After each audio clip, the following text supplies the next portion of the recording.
Hello, it's the Historical Gamer once again. It's been an interesting couple of days looking at a few different games. I'm going to be looking at a review of, well, not a review so much, but a look at the Cedar Mountain scenario in honor of the 150th anniversary of that battle, which is actually today. I'm recording this on August 9th. But for the moment, is the game I've been working on for a little while now, a couple of days, Panzer Corps Afrika Korps. The game just came out. It's an expansion, but it's a standalone expansion of the original Panzer Corps, and that's what I'm going to be reviewing here today. If you saw my first Panzer Corps video, the Panzer Corps review, I was very, very pleased with it. As you can see here, they integrate it into the original game, but it is standalone, so you don't need the first one to play the second one. But yeah. Focus is on the North Africa, the Afrika Korps campaign. I do like it. I mean, there's a lot of good scenarios. You see there's a Caucasus scenario, there's a lot of historical scenarios and a lot of what-ifs. Kind of reminds me of the original Panzer Corps, where if you were really successful in North Africa, you could actually invade Palestine, which is one of these scenarios that I'm kind of scrolling through here to show you all. And then go further than that. You can go into Persia, you can go into southern Russia, which was also in the original Panzer General series. If you were really successful, you could invade southern Russia. And while maybe they broke down North Africa a little bit more in depth, because there's over 20 scenarios, which is it's a pretty good number, and it's a pretty good number for a fairly affordable price. It's only $19.95, which for a Matrix game is actually very affordable. But anyway, yeah, like I said, there's over 20 scenarios. You can go into southern Russia, you can go into Palestine, you can go into India. My thoughts on this, I think the India is a bit of a stretch. I think if Germany was successful in Egypt, they could have possibly invaded Palestine and maybe made a small incursion into southern Russia. So I like the scenarios. It's true to the original game. I don't really like the Indian scenarios. I know if Germany really had taken over the northern coast, they possibly would have shipped more men there for an invasion into southern Russia.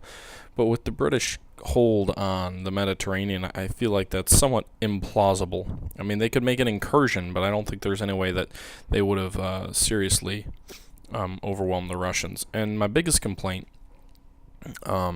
first of all, what we're looking at here is the scenario briefing for the first scenario and the scenario in the campaign. Voice acting is included once again, which is a nice historical sound of kind of touch. I didn't record the sound when I did this review, but there is voice acting when you get the scenario briefings. I do like that.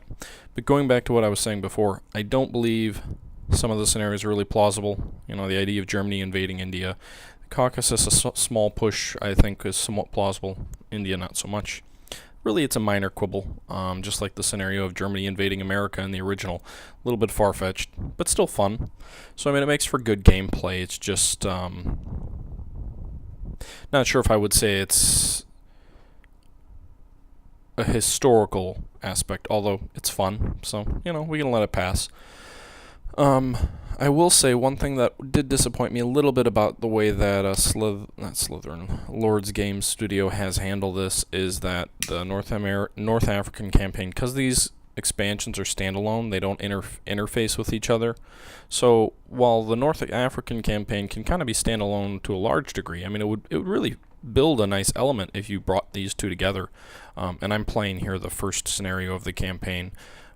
It's very similar to the first scenario of that's a nice little touch. You get a nice little greeting as you play here, kind of giving you a little bit more historical feeling backdrop.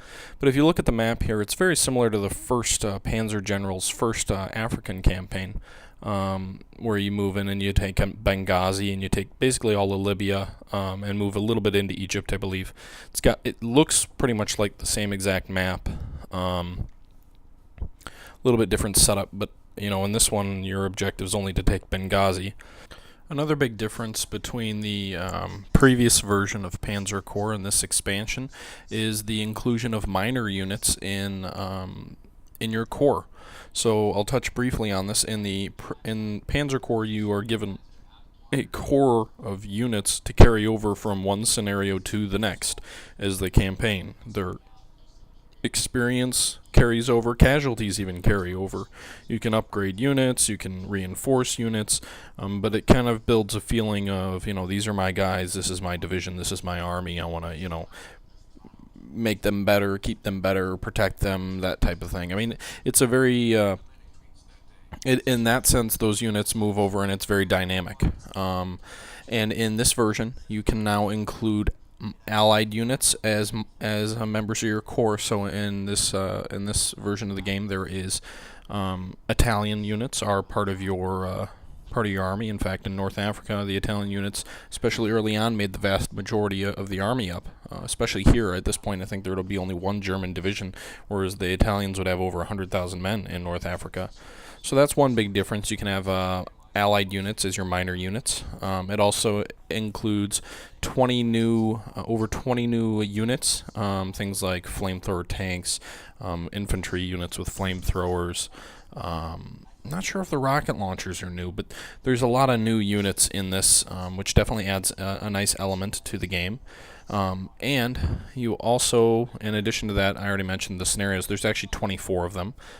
So there are 24 different scenarios in this game, which adds a nice bit of depth. It's a pretty good value to the game. Like I said, it's only $19, and they definitely packed a lot into this expansion. It's not like it's just a quick DLC or something like this. It's really, it is a standalone game, and it is including a lot of new features there. Another thing that changed, I mentioned this scenario being limited to an offensive action against Benghazi. Well, that's actually something that is not entirely true. You'll see it pop up here in a moment. One moment. Some other things that changed, there's a new environment effect. So desert terrain is now a new environmental factor. The nice thing is for air units, you pretty much always have sunny weather, which in Europe was a problem. In the original Panzer Corps, a lot of times your air units would not be operable, especially in the battles that take place in the spring because of poor weather. So that's one thing that is different. It's an entirely new environmental effect, which is nice. There's kind of a nice mixture in the environment here too.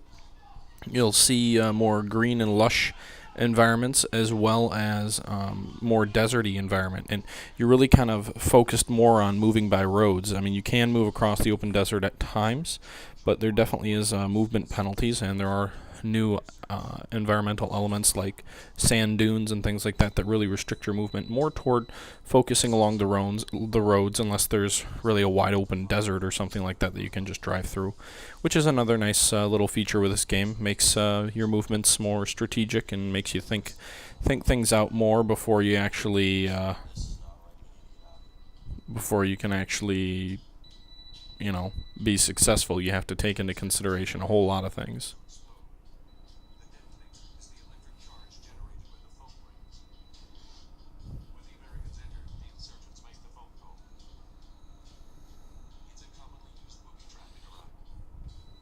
One other thing here too, there is a new element with regards to the campaign and the battles. They're now dynamic to a certain extent. So in this one you see here, we determine the British are under strength, so we're changing our objectives in the middle of a battle. I really like this element. It's probably the biggest impact on gameplay for a, it's really the biggest influence on the gameplay, I would say, for a player is this element, because all of a sudden you go from, you plan your entire battle out, a lot of maps. In this first map, you don't have a whole lot of choice on where to place units, but in other scenarios, from scenario to scenario, you place units. My Norwegian campaign is a good look at that. And the importance of that is, it's very important to place your units properly. And if you do make mistakes, if you do place your units poorly, it can hurt you. And this new dynamic element to your battles makes it a lot more difficult and a lot more important in how you place units, because you might think, well, I only have to take this one city up here, Benghazi, okay, and we'll just rush it.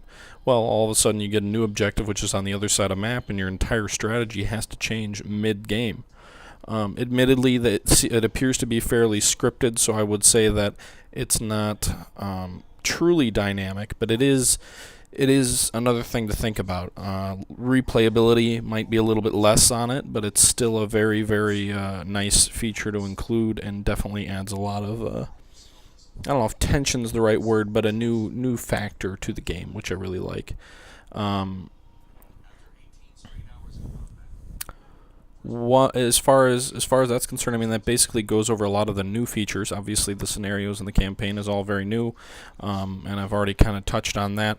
If you do want to see more about kind of what we're seeing here, I mean, I've clicked on a few units, seen a few attack panels where it shows the attack values and things like that. Not going to make this review too long, so I mean, you can check out my previous review, just the original Panzer Corps review.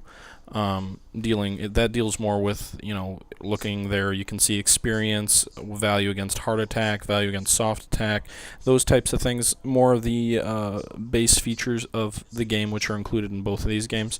I'm mainly focusing on the differences between the two, so if you're not familiar with the original Panzer Corps, you know, this is a standalone expansion, but check out the prior review if it's something that interests you, even if you don't want to be interested in that other game. If you're just interested in the expansion, still check it out, because it is going to give you more information on the game and the gameplay and things like that. But yeah, I will say another thing that's really important with this game, especially in the desert, and I like the element, is supply, as well as managing your prestige for reinforcing units. Prestige seems a little bit harder to get. I mean, you take an objective city, you only get 50 points, so it's a lot harder to take heavy casualties and be successful.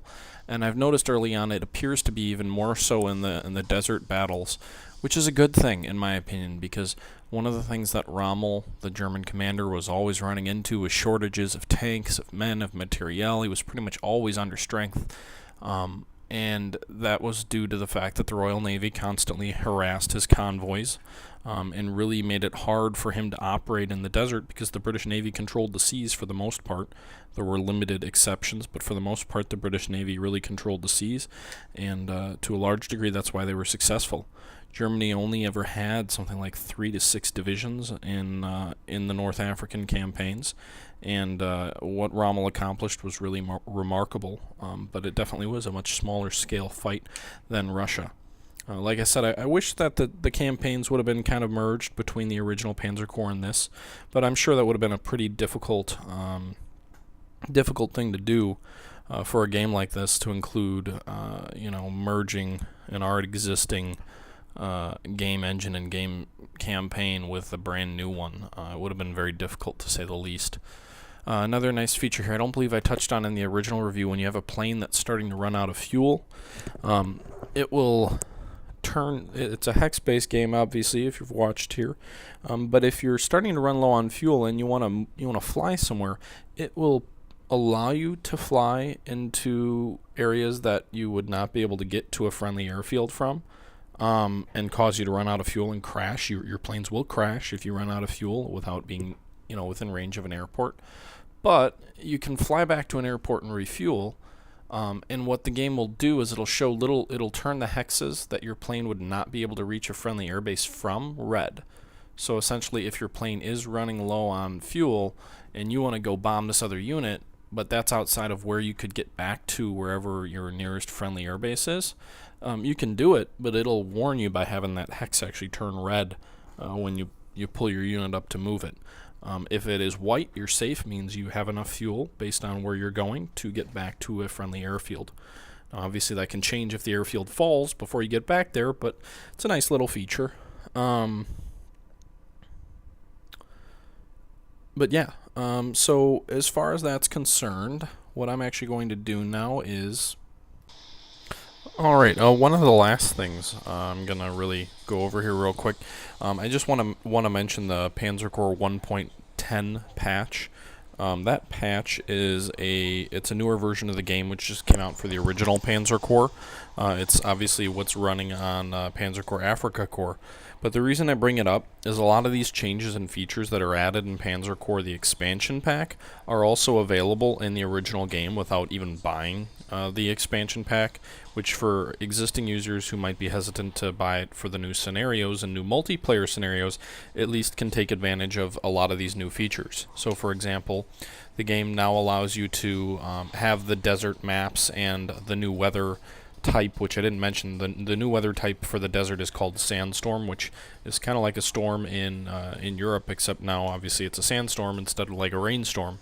And then the new units as well are all available on the original game for like user created scenarios. So obviously the desert scenarios aren't available if you don't buy the game, but you could still have user created scenarios that take advantage of a lot of these changes and additions that I did mention. So I did want to bring that up because that's a really nice, actually it's an incredibly generous thing for the developers of this game to do. I mean, how often do you actually get a patch which includes almost all the new features on a new game and patched into the old game? So it really makes that multiplayer transition seamless between the old and the new. I mean, you can create user-created scenarios, you can have tournaments, you can have ladders, things like that, where it doesn't matter if you necessarily have both versions of the game because it's essentially interchangeable. I mean, obviously, if you want the actual design scenarios, you're going to need to get the new game. If you're going to want the designed campaign, you're going to need to get the new game. But it does give more options to people who might not be wanting to upgrade but are still happy with the original and are still playing the original. Although I do highly recommend the new game. Definitely an excellent game, and I really haven't done things like thumbs up or things like that, or any kind of rating scale with my ratings. I've been more informal and kind of off the cuff. But I would definitely recommend this game to anyone who is interested in older board game style games like this, in the original Panzer General or just General series by SSI. Anyone who liked the original Panzer Corps definitely should pick this up. But it is an excellent game. And for $19, honestly, can you really go wrong? And $19 for a digital download. It's not that expensive. But yeah, I highly recommend it. If you like this video, hit the like button, subscribe. I'll be doing more videos shortly, and thanks for watching, and have a great day.